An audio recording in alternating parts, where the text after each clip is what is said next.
حضرت ابو ہریرہ رضی اللہ تعالیٰ عنہ سے روایت ہے، رسول اللہ صلی اللہ علیہ وسلم نے فرمایا، جس نے کسی تنگ دست پر آسانی کی تو اللہ تعالیٰ دنیا اور آخرت میں اسے آسانی عطا فرمائے گا۔ سنن ابن ماجہ حدیث نمبر 2417۔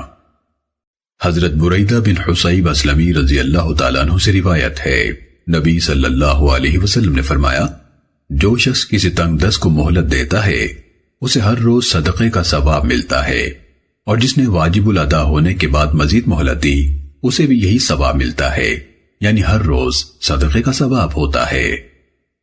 سنن ابن ماجہ حدیث نمبر 2418۔ نبی صلی اللہ علیہ وسلم کے صحابی حضرت ابو یسر یعنی کعب بن عمرو سلمی رضی اللہ تعالیٰ عنہ سے روایت ہے، رسول اللہ صلی اللہ علیہ وسلم نے فرمایا، جو شخص پسند کرتا ہے کہ اللہ تعالیٰ اسے اپنے سائے میں جگہ دے تو اسے چاہیے کہ تنگ دست کو مہلت دے یا اس کا قرض معاف کر دے۔ سنن ابن ماجہ حدیث نمبر 2419۔ حضرت حذیفہ بن یمان رضی اللہ تعالیٰ عنہما سے روایت ہے، نبی صلی اللہ علیہ وسلم نے فرمایا، ایک آدمی فوت ہو گیا، اسے کہا گیا تو نے کون سا نیک عمل کیا ہے؟